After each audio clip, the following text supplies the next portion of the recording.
ಲೇ ಹಾ ಇದ್ಯಾಕೆ ಹೇಳಿ. ಏನ್ ಮಾಡ್ತದ್ಯಾ? ಅಡ್ಗೆ ಮನೆ ಕ್ಲೀನ್ ಮಾಡ್ತಾ ಬಾಯಿಲಿ ಇವತ್ತು ಒಂದು ಇಂಪಾರ್ಟೆಂಟ್ ವಿಷಯ ಐತೆ ಇವ್ರಿಗೆಲ್ಲ ಹೇಳೋಣ. ನಾವು ಆಲ್ಮೋಸ್ಟ್ ಮದ್ವೆ ಆಗಿ ಒಂದು 4 ವರ್ಷ ಆಯ್ತಲ್ವಾ.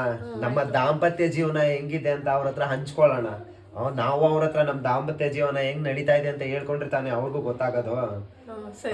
ಬಟ್ ಫಸ್ಟ್ ನೀನೇ ಹೇಳ್ಬೇಕು. ಇಲ್ಲ ನೀವೇ ಹೇಳ್ಬೇಕು. ನಾನ್ ಫಸ್ಟ್ ಕೇಳಿದ್ ನೀನೇ ಹೇಳ್ಬೇಕು. ಇಲ್ಲ ನೀವ್ ಹೇಳಿ ನಾನು ಹೇಳ್ತೀನಿ. ನೀನ್ ಫಸ್ಟ್ ಹೇಳು, ಆಮೇಲೆ ನಾನು ಹೇಳ್ತೀನಿ. ನೀವ್ ಹೇಳಿ ಫಸ್ಟ್ ಆಮೇಲೆ ನಾನು ಇಲ್ಲ ನೀನೇ ಫಸ್ಟ್ ಹೇಳ್ಬೇಕು. ಯಾವಾಗ್ಲೂ ಹುಡುಗಿರ್ ಫಸ್ಟ್, ಅದಕ್ಕೆ ನೀನೇ ಫಸ್ಟ್ ನೀವೇ ಹೇಳ್ಬೇಕು. ತಾನೇ ಮಾತಾಡ್ಬೇಕು ಅಂತ ಹೇಳಿದ್ದು, ಸೊ ನೀವೇ ಹೇಳಿ.